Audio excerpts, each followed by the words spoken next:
அமெரிக்க ஸ்கூல்ல இருக்கிற இந்த ஸ்கூல் பஸ் பசங்களை பிக்கப் பண்ணும்போது எந்த மாதிரியான சேஃப்டி ரூல்ஸ் எல்லாம் ஃபாலோ பண்றாங்க அப்படிங்கறத இந்த வீடியோல பார்க்கலாம். அமெரிக்கால இருக்க ஸ்கூல்ல ஸ்கூல் ஃபீஸ் இல்ல அப்படிங்கிற மாதிரியே இந்த பஸ்ஸும் வந்து ஃப்ரீ தான். பின்னாடி நாம டிராவல் பண்ணும்போது ரொம்ப கேர்ஃபுல்லா டிராவல் பண்ணணும். ஏன்னா இந்த பஸ் எங்கெல்லாம் நிக்குதோ நம்மளும் அங்கெல்லாம் நின்னே ஆகணும். ஸ்டூடெண்ட்டை பிக்கப் டிராப் பண்றதுக்கு இந்த பஸ் வந்து சம்டைம்ஸ் வந்து நடு ரோட்ல கூட நிற்கும்.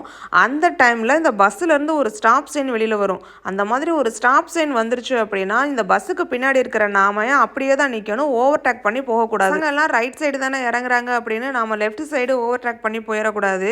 நாம மட்டும் இல்லை, இந்த பஸ்ஸுக்கு முன்னாடி ஆப்போசிட்டாக வர்ற காரும் வந்து ஸ்டாப்பில் தான் இருக்கணும். பஸ்ஸு ஸ்டாப் ஆகிறதுக்கு முன்னாடியே லைட்டு பிளிங்க் ஆக ஆரம்பிச்சிடும். அதுக்கப்புறம் தான் ஸ்டாப் சைன் வரும். இந்த டைமில் நாம் ஓவர்டேக் பண்ணவே கூடாது. பனியோ ஃபாகோ மழையோ எல்லா நேரத்துலையும் இந்த பஸ்ஸோட மஞ்சள் கலர் மட்டும் நல்ல பளிச்சுன்னு தெரியும். இந்த மஞ்சள் கலரை பஸ்ஸை பார்த்தாலே எல்லாரும் அலர்ட்டாக வண்டி ஓட்ட ஆரம்பிச்சிருவாங்க. பஸ்லேயுமே கேமரா இருக்கும். டிராஃபிக் ரூலை ஃபாலோ பண்ணலைன்னா போலீஸ் கிட்ட மாட்டுவாங்க.